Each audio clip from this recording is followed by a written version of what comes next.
Tourner définitivement la page sombre de la crise post-électorale. C'est l'objectif de la structure AKONG. Elle organise depuis jeudi au Palais des Sports de Treichville une rencontre des femmes leaders des 31 régions de Côte d'Ivoire. Cette initiative vise à amener les femmes à œuvrer pour la paix et la cohésion sociale. On a compris que sans la paix, il n'y a pas d'émergence.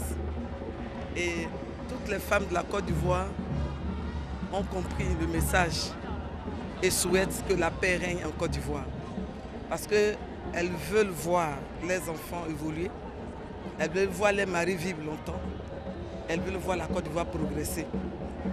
La paix repose sur tout le monde, mais essentiellement sur la femme. À l'avenir, la gouvernance qui va se passer, la femme est une part très importante et que nous prenons l'engagement d'aller résolument à la paix. Le bon voisinage, la solidarité et l'entente sont des vertus nécessaires pour la bonne marche de la société selon la ministre de la Solidarité, de la Famille, de la Femme et de l'Enfant. Elle a exhorté les femmes à être des faiseuses de paix pour favoriser l'émergence de la Côte d'Ivoire. Des jours merveilleux vont s'ouvrir devant nous parce que nous serons désormais des femmes engagées pour la paix. Notre pays a de nombreux défis à le relever.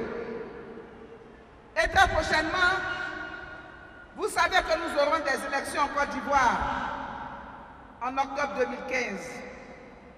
Mais vous savez aussi que ce n'est pas une élection qu'il y a eu, une crise post-électorale en Côte d'Ivoire en 2010. Est-ce que vous vous en souvenez? Femmes de Côte d'Ivoire, est-ce qu'on doit accepter encore une autre crise en Côte d'Ivoire? Alors vous devez y travailler.